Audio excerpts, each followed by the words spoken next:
On Thanksgiving, my sister found out that I had bought my first car and my family demanded that I give it to her, claiming that she deserved it and I didn't. They had to regret it. Thanksgiving has always been more than just a national holiday for me. It was the cornerstone of our family year, a moment when, despite all our differences and everyday squabbles, we would gather under one roof, as if an invisible thread was pulling us back to our common center.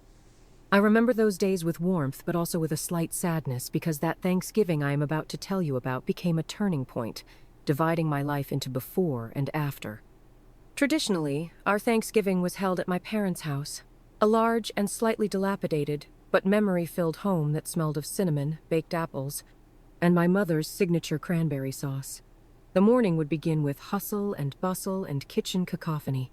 Mom directed the process like a conductor of an orchestra. Dad, as always, tried to help, but mostly got in the way and caused Mom's slight irritation, and Emily, my older sister, and I would run small errands like chopping vegetables or setting the table. Emily was 5 years older than me, and our relationship had always been complicated.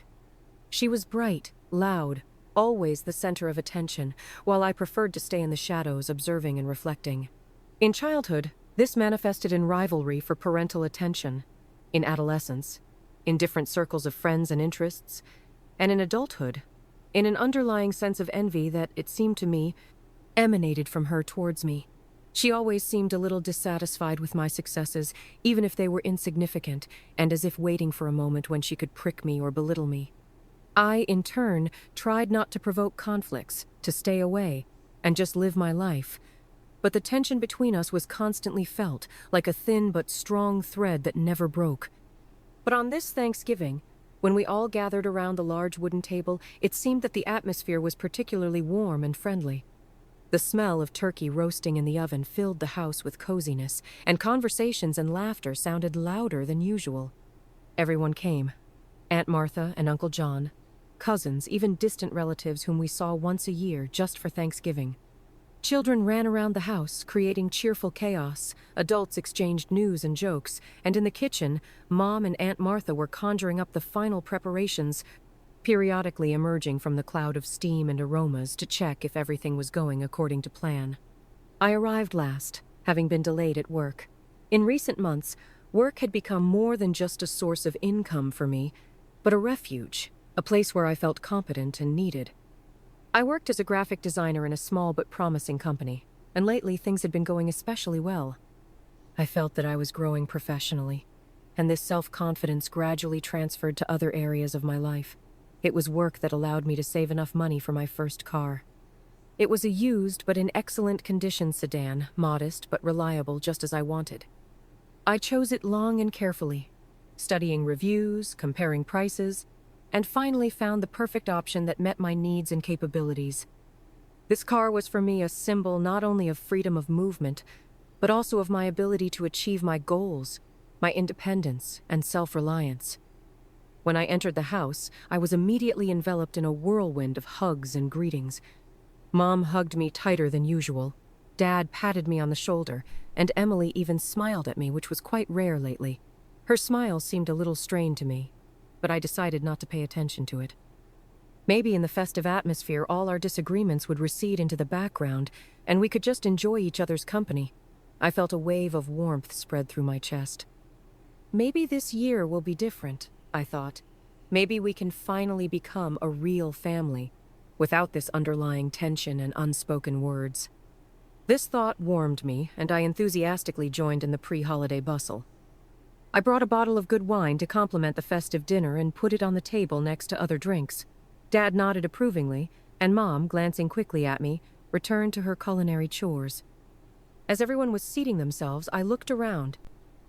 The table was set with particular care, a snow-white tablecloth, family china, shiny cutlery and candles, flickering in the center of the table, created an atmosphere of solemnity and coziness. Mom always attached great importance to details, especially when it came to the festive table.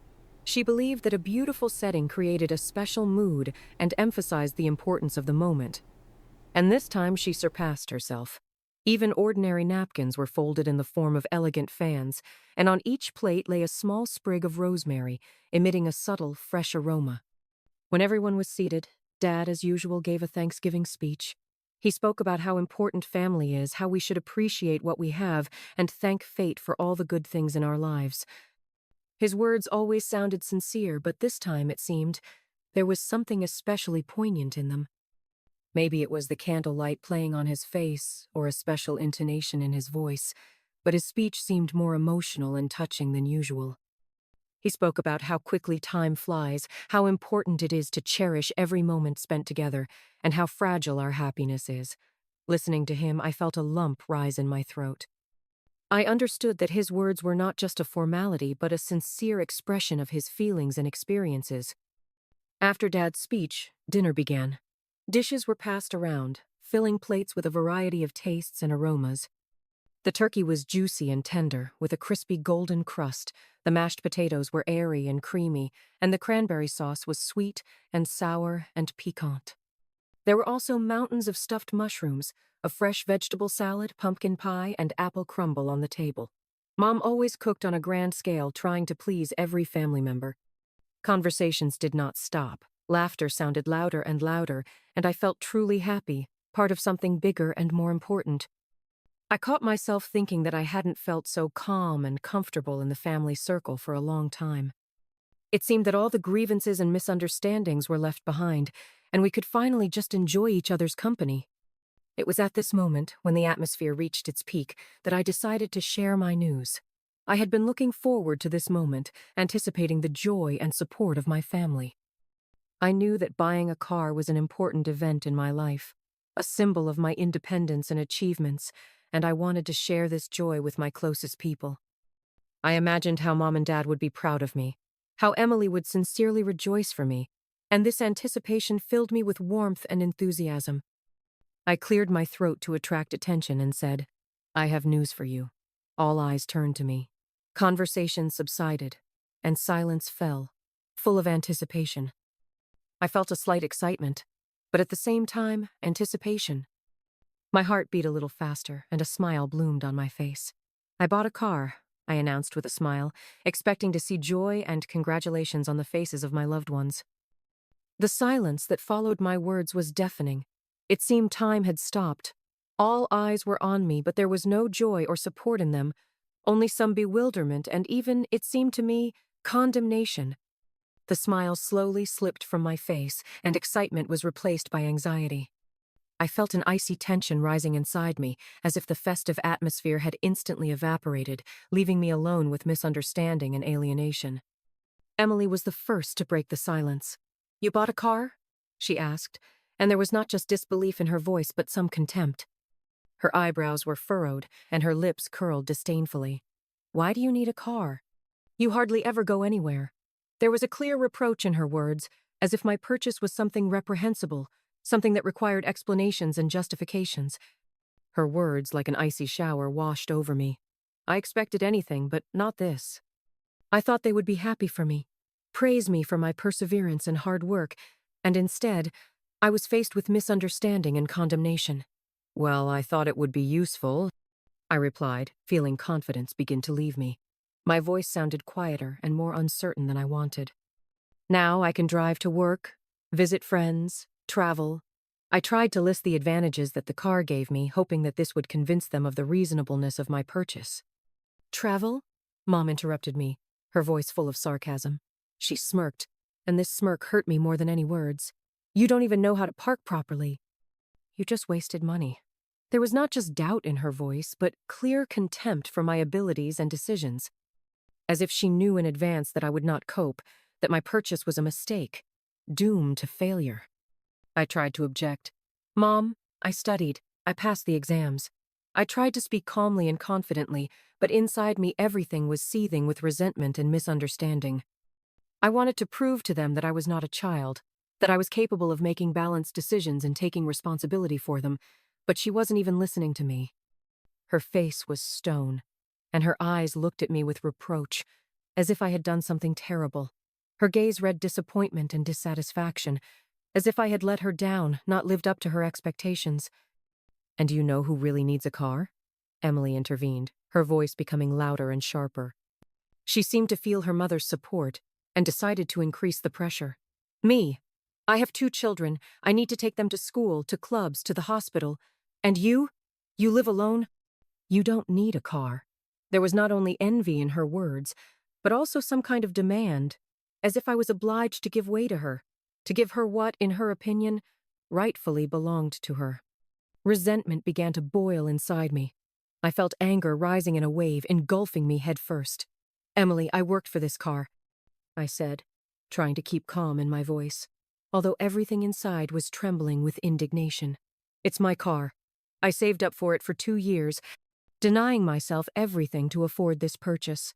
I wanted them to understand what this car cost me, how much effort and sacrifice had been invested in this seemingly simple purchase. I wanted them to see not only the car, but also me, my achievements, my efforts. But it's unfair, Emily shouted, her face flushed with anger. She jumped up from her chair and her voice broke into a squeal. You've always been selfish. You only think about yourself. Her words sounded like an accusation, like a sentence. I felt guilty, although I didn't understand exactly what my guilt was. Does the desire to have my own car earned by honest labor make me selfish? Emily, enough, Dad said, but his voice sounded more like support for Emily than protection for me. He looked at me reproachfully, and in his eyes I saw the same dissatisfaction as in the eyes of Mom and Emily. You could have really thought about your sister. She needs a car more than you do. His words hurt me the most. Dad, who had always seemed to me the fairest and most understanding, sided with Emily, without even trying to listen to me. I looked at Dad in bewilderment. Dad, I'm not obliged to give away my car, I said, feeling tears welling up in my eyes. My voice trembled and I had to make an effort not to cry right at the table. I bought it, I paid for it. It's my property. I wanted to convey a simple truth to them. It's my car, and I have the right to dispose of it as I see fit. But it seemed my words did not reach them, as if an invisible wall of misunderstanding and alienation had grown between us. But we are family, Mom intervened, her voice becoming strict and didactic. She looked down at me like at a little girl who had made a mistake. We must help each other. Emily really needs a car, and you just want to show off. You've always been like that. You like to flaunt your achievements. Her words were like a punch in the gut. I felt humiliated and offended. Was my joy at buying a car perceived by them as bragging? Did they really think that I wanted to show off my achievements and not just share my joy with loved ones? Mom, it's not like that, I tried to explain, but the words stuck in my throat. I felt as if I had been betrayed by the closest people. Instead of support and joy, I received accusations and reproaches. The festive atmosphere instantly dissipated, giving way to tension and hostility. Thanksgiving, which had always been a symbol of family unity and warmth for me, in an instant turned into a battlefield, where I found myself alone against everyone. Dinner continued in oppressive silence. Conversation stopped, laughter ceased, and only the clinking of cutlery broke the silence. I felt isolated, a stranger in my own family. The food seemed tasteless, and the wine bitter. All my anticipations and hopes collapsed in an instant, shattering into small fragments like a crystal glass falling on a stone floor. I sat at the table feeling completely empty and broken, as if I had been squeezed like a lemon, leaving only an empty shell. After dinner, I hurried to my old room to calm down and recover. I felt that a little more, and I would just burst into tears right in front of everyone, and that was the last thing I wanted. I closed myself in the room, leaned my back against the door and tried to breathe deeply to calm the trembling in my body. Tears still flowed from my eyes, burning my cheeks. I sat on the bed and curled up into a ball, like a small child who had been offended. I didn't understand why my family had reacted so to my joyful news. Why weren't they happy for me? Why did they decide that I should give my car to Emily? These questions swirled in my head, giving me no peace. A few minutes later, the door to my room swung open sharply, and Emily appeared on the threshold. Her eyes were burning with anger, and her face was distorted with malice. She looked like a furious fury, ready to tear me to pieces. "Are you really not going to give me the car?" she asked, and there was not a request in her voice but an ultimatum. She wasn't asking, she was demanding, as if I was already obliged to give her the car. I raised my tear-stained eyes to her. "Emily, it's my car," I replied, trying to remain calm, although everything inside was boiling. My voice sounded hoarse and weak, but there was firmness in it. I'm not obliged to give it to you. I understand that you need a car, but that doesn't mean I should lose mine. I tried to explain my position to her, hoping that she would at least try to understand me. But judging by her face, my words made no impression on her. "You're selfish!" she shouted, her voice breaking into a squeal. The words flew out of her mouth like bullets, piercing me through and through. "You always only think about yourself. You don't even imagine how hard it is for me. How difficult it is to raise 2 children alone without my husband's help." There was resentment and despair in her voice, but that did not justify her selfishness and injustice. I understood that it was hard for her, but why did she decide that I should pay for her difficulties? "Emily, I understand that it's hard for you," I said, trying to soften my tone. I felt that if I didn't calm her down, this conversation could end even worse. "But that doesn't mean I should give you my car. I also work. I also try. And this car is the result of my efforts." I wanted to convey to her that I also have the right to my achievements, to my property, to my life. But it seemed she didn't want to hear me. "You'll regret this," she hissed through her teeth and jumped out of the room, slamming the door so hard that the walls shook. Her words sounded like a threat, like an ominous omen. I felt a chill run down my spine. What was she up to? What was she capable of in her anger? I remained sitting on the bed, feeling empty and broken. Emily's, Mom's, and Dad's words hurt me deeper than I could have imagined. I didn't understand how my loved ones could be so cruel and unfair. Instead of support and love, I received betrayal and resentment. That night, for the first time, I felt truly alone, even surrounded by my own family. The night passed in anxiety and insomnia. I tossed and turned in bed, trying to fall asleep, but thoughts of what had happened gave me no peace. Fragments of conversations, reproachful glances, harsh words swirled in my head. I replayed the dinner conversation in my head again and again, trying to understand what I had done wrong. Why did my family react so hostilely to my joy? Why did they decide that I should give my car to Emily? I couldn't find an answer to these questions, and this agonizing misunderstanding tormented me all night. I stared into the darkness, trying to find at least some way out of this situation, but there was only emptiness and despair in my head. In the morning, I woke up with a heavy heart and a feeling of anxiety. I felt broken and tired, as if I hadn't slept all night, but spent it in hard work. I got out of bed, went to the window and looked at the morning light, trying to find at least a glimmer of hope in it, but the morning brought no relief. The feeling of anxiety and unease did not leave me. I decided that I needed to leave this house, return to my apartment, to my usual space, where I felt safe and comfortable. I wanted to leave my parents' house to go home and try to forget everything that had happened, although I understood that it was impossible. I left my parents' house to go home and try to forget everything that had happened, but when I approached the parking lot where I had left my car, it was not there. In the place where my brand new car had stood yesterday, there was an empty space. The morning sun illuminated the empty asphalt, and this empty space seemed to me a symbol of my own emptiness and disappointment.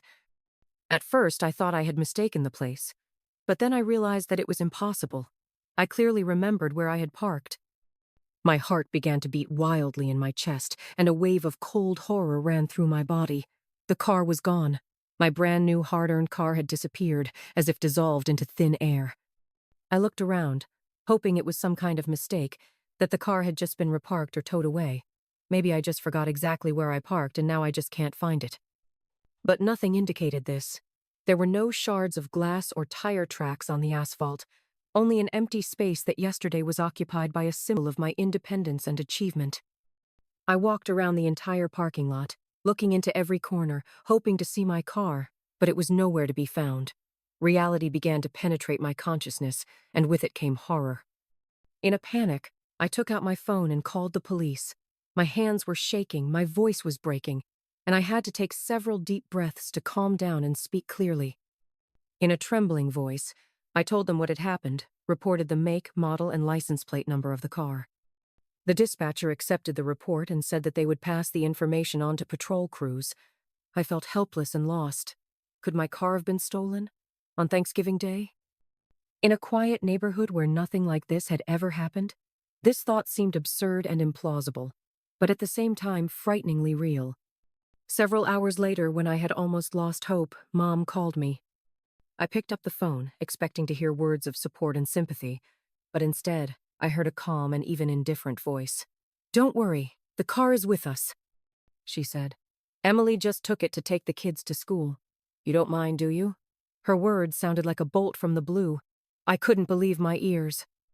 Had they really stolen my car? Had Emily gone that far? Everything boiled up inside me with anger. "Mom, it's theft!" I shouted, unable to contain my emotions. My voice trembled with rage and resentment. "She took my car without my permission! It's my property!" I couldn't believe that my own mother was calling theft "just took the car." Didn't they understand that they had committed a crime? "Don't dramatize," Mom replied, her voice becoming irritated, as if I was exaggerating, as if my reaction was inadequate. "We are family. We must share. Emily really needs a car. And you, well, you understand." Her words sounded like mockery. I didn't understand anything.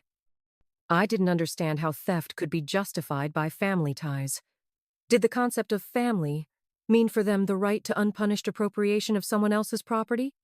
"I don't understand anything," I shouted into the phone, tears welling up in my eyes again. Fury and despair overwhelmed me. "It's my car. I want you to return it immediately." I felt that if I didn't take my car back right now, I would just go crazy from powerlessness and resentment. I hung up the phone and, without hesitation, got into a taxi and drove to my parents'. I was determined to take my car back, no matter what it cost me. I felt insulted and humiliated, but at the same time full of anger and indignation. I couldn't believe that my family, the people I loved and trusted, could treat me so cruelly and unfairly. When I arrived at my parents' house and rang the doorbell, Emily opened it for me. There was no trace of remorse on her face, only defiance and stubbornness. She stood in front of me, like an impregnable fortress, ready to defend her prey to the last. "What do you need?" she asked rudely, as if I were an unwelcome guest who had invaded her territory. "I came for my car," I replied, trying to remain calm, although everything inside was trembling with tension. My voice sounded firm, but it also felt pain and despair. "Give me the keys." I held out my hand, expecting her to just give me the keys and it would all be over. But I was wrong. "I won't give them," Emily snapped. Her answer sounded like a shot. "This car is mine now. You don't deserve it." It should be with me. There was not only selfishness in her words, but also some painful confidence in her rightness. She really believed that the car should belong to her, not to me. "Emily, it's my car," I said, feeling tears welling up in my eyes. My voice trembled, and I had to make an effort not to cry. "You have no right to take it. Give me back the keys, please." I tried to appeal to her common sense, to her sense of justice, but it seemed she wasn't hearing me. "And you have no right to be so selfish," she replied, slamming the door right in front of my nose. The sound of the slamming door echoed in my soul, as if finally slamming the door to our past, to our family, to our relationship. I stood on the doorstep, stunned and humiliated. My own sister had stolen my car from me, and didn't even feel remorse. I rang the doorbell again, but no one opened it. I knocked and rang until I was hoarse, but it was all useless. The house was silent, as if conspiratorially hiding the crime committed within its walls. In despair, I called the police again and asked them to come to my parents' address. I felt that this was my last chance to get my car back, to restore justice, at least to some extent. When the officers arrived and knocked on the door, Mom opened it for them. She looked calm and undisturbed, as if nothing special had happened. There was no trace of excitement or anxiety on her face, only a slight irritation that she had been disturbed. When I explained the situation to the police officers, Mom intervened and stated that the car was a gift for Emily. "We decided to give Emily a gift for Thanksgiving," she said with an innocent look. Her lie sounded so convincing, so calm, that for a moment I doubted the reality of what was happening. "We wanted to help her with the children because it is so hard for her." She spoke as if she was doing a good deed and not covering up her daughter's theft. The police officers asked to see the car documents, but I didn't have them. I had just bought the car and hadn't yet managed to get all the paperwork done. All the documents were with the dealer, and I was supposed to pick them up only next week. I explained this to the police officers, hoping that they would understand the situation and help me. Without documents confirming ownership, the police were powerless.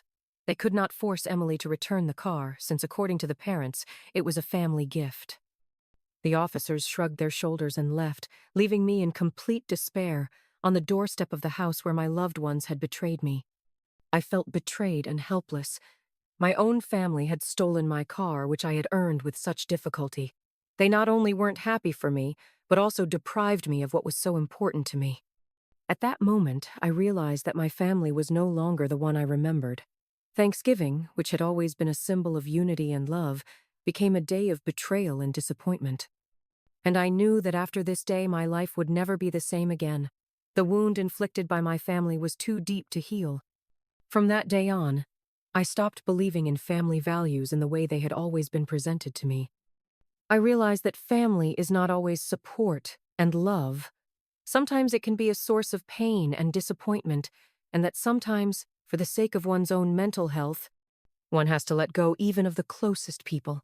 Thanksgiving became for me not a holiday, but a reminder that sometimes the closest people can turn out to be the most strangers. Family relationships already strained after this incident finally collapsed. Calls stopped, holiday cards stopped coming, and mentioning my name in conversations, as mutual acquaintances told me, became taboo. I tried to call my parents several times to try to talk, to explain my position, but no one picked up the phone. Messages remained unanswered. I felt erased from their lives like a ghost whose existence is ignored and denied. Several agonizing months passed. I tried to move on, focusing on work and friends, but the shadow of Thanksgiving and the stolen car constantly hung over my life. Every time I saw a car on the street similar to mine, my heart ached painfully. Memories of the festive dinner, of joyful anticipation, of the sudden hostility of the family haunted me in dreams and in reality. The wound inflicted by the betrayal of loved ones did not heal, but on the contrary became deeper and more painful with each passing day. One morning, when I had almost resigned myself to the loss of the car and hope for restoring relations with my family, the phone rang. The number was unfamiliar, and at first I hesitated whether to answer. But something inside me suggested that it might be an important call. I picked up the phone and heard the agitated voice of an unknown man. "Hello, is this? Are you the owner of the car? Make and model of my car, license plate. License plate number of my car." The voice on the other end of the line asked, stammering and as if gasping for breath from excitement. My heart skipped a beat. I recognized the license plate number of my car, the number that I had almost forgotten, but which was still stored in the depths of my memory, as a bitter reminder of what was lost. "Yes, it's me," I replied, trying to hide the excitement in my voice. "What happened?" "There was an accident," the man replied, and his voice trembled. "Your car, it's wrecked! And there were people in it, a woman and 2 children." The world around me swam. I felt my legs buckle and barely managed to stay on my feet, grabbing the back of a chair. An accident. My car is wrecked. A woman and children. It all sounded like a terrible dream, like a nightmare that cannot be stopped. Who was in the car?" I asked, barely squeezing out the words. I already guessed who was driving my car, but I was afraid to say it out loud. "The woman. Her name is Emily. And 2 children. I believe they are her children," the man replied, and my worst fears were confirmed. Emily was driving my car. The very Emily who had stolen it from me, who had deprived me of the last hope for justice and understanding. How are they?" I asked, although deep down I already knew the answer. If the car is wrecked, if they are calling from an unfamiliar number to report an accident, then nothing good can be expected. "They are in the hospital," the man replied, his voice becoming even quieter and sadder. "The woman and the older child are in serious condition. The younger one, unfortunately, did not survive." The man's words sounded like a sentence. The younger child did not survive. My heart broke with pain and horror. Despite everything that had happened between us, despite the betrayal and resentment, Emily was still my sister and her children were my nephews. And now one of them had died, and 2 others were on the verge of life and death. And all this happened in my car, the car that I had been waiting for so long and was so proud of. I drove to the hospital as if in a fog. The road seemed endless. Time stretched slowly and painfully. Fragments of conversations, memories of childhood, of joint holidays, of games and laughter swirled in my head. Everything good that had been between us, in an instant was crossed out by betrayal and tragedy. At the hospital, I was met by Mom and Dad. They sat in the corridor, near the intensive care unit, pale and exhausted. Seeing me, Mom jumped up from her seat and rushed to me, not into my arms, but with reproaches and accusations. "It's all because of you," she shouted, her voice breaking into a hysterical squeal. "If you had given the car to Emily, nothing would have happened. You are to blame for the death of my grandson." Mom's words, like sharp knives, pierced my heart. I already felt crushed by grief and guilt, and her accusations finally finished me off. I looked at her, unable to say a word. Tears stood in my eyes, and a lump formed in my throat that prevented me from breathing. "Mom, don't say that." Dad tried to intervene, but his voice sounded quiet and uncertain, as if he himself did not believe what he was saying. He looked at me reproachfully, and in his eyes I saw the same accusation as in Mom's eyes. I realized that there was nothing more for me to do in this house. I had lost not only the car, but also my family. They would never understand me, never forgive me for not giving them my car. Their grief had blinded them, made them cruel and unfair. I turned around and left the hospital feeling as if something inside me had broken completely and irrevocably. I walked down the street, not seeing the road, not hearing the sounds, as if in a vacuum. Tears flowed down my cheeks, mixing with the rain that suddenly started. At that moment, I realized that Thanksgiving, which had always been a symbol of family warmth and unity for me, would forever remain in my memory as a day of betrayal, loss, and irreparable grief. I regretted many things. That I bought this car, that I shared my joy with my family, that I could not prevent the tragedy. But most of all, I regretted that I had lost my family, the family that I loved and trusted, and which in an instant turned into strangers and hostile people for me. And this loss was more painful and bitter than any other. They all regret what happened, I know it, but I regret it most of all. Because I understand that even if I had given them the car, nothing would have changed. The wound was too deep, and the betrayal too great to be corrected by a simple gesture. Sometimes even the best intentions cannot save what is already broken.